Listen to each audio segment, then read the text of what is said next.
Hey YouTube, it's been a while since I made a video and I thought I'd share some of the changes in business philosophy that I've developed over the past couple months.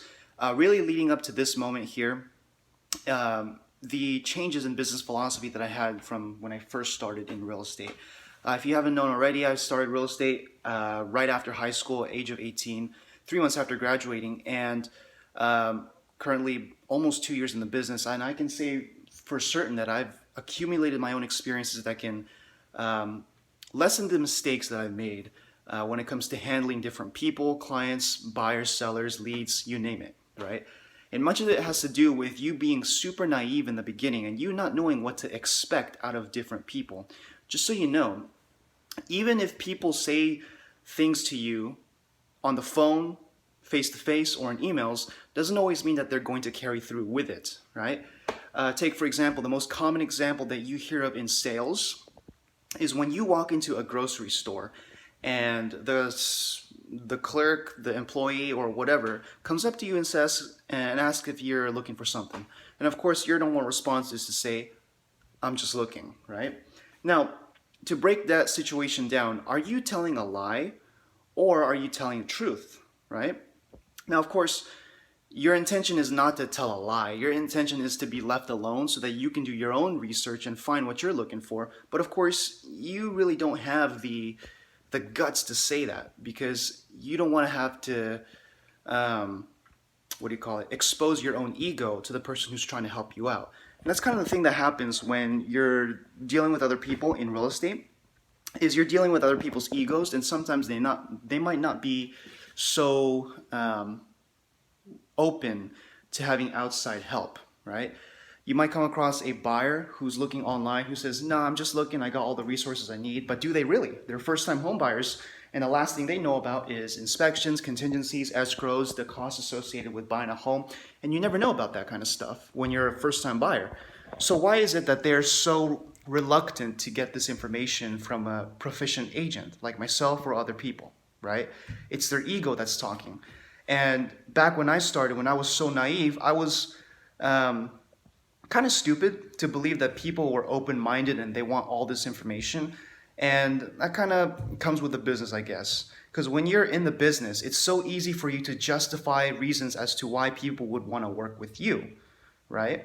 But at the same time, the reasons why things might seem so obvious to you might not be so obvious to the people who you are trying to get business from to help conduct business, right?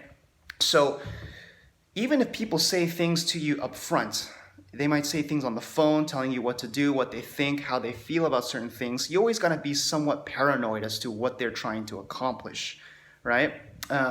Even though people say that they're 6 months out from trying to sell their home, a typical real estate coach will tell you to cut that time frame in half to 3 months and assume that they're going to do something in 3 months instead of 6. Why is that? Well, the understanding that I've developed is that you never know what people really say versus what they actually mean. And here's another thing too. Some people don't even know what they're going to eat for dinner tonight. How can they assume what they're going to do in 6 months from now, right? So if that's the case, you got to take a sort of a paranoid approach as to how you handle these different clients, right? Be paranoid. It sounds like a little like having like a negative connotation, but it does help you in trying to anticipate other people's needs and not trying to just rely on their own word. Find possible forks in the road that people can take and anticipate what their moves can be. Remember, we're playing chess in this kind of game, not checkers. We're trying to analyze how many different pieces are on the board and seeing what these pieces can do and what the enemy can do as well. Well, I say enemy, but you say the other players in the game, right? As opposed to checkers taking a very direct and singular approach, you want to be multifaceted in your approach to different ways to handle a prospective client, a lead, someone on your team, etc. Right? So there's so many levels that you just don't see in the beginning that honestly, your best thing to do is to just develop these experiences yourself, accumulate these experiences, get burned a couple times here and there, learn from those experiences, and when you're new, expect that something bad is going to happen to you. I'm not saying that you're hoping for these things to happen, but just wish that these things happen so that you can learn from them once and never have them happen to you again.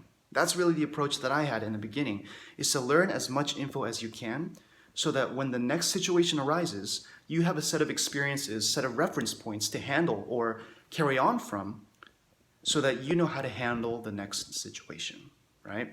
It's like having a script. You want to know these basic responses and know the situations, the context that people are in so that when a new one arises, you have a different set of reference points to just pull out of your own toolbox and kind of address the situation, the unique situation as it is in front of you, right? So you're going to be paranoid.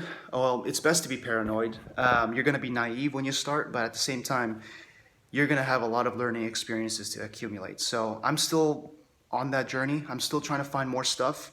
But again, try to see different approaches that people have. Try to find out where people could take their decisions, anticipate them, and if you can't, well, at least be open-minded so that you can learn the best you can. All right, so I hope this video helps.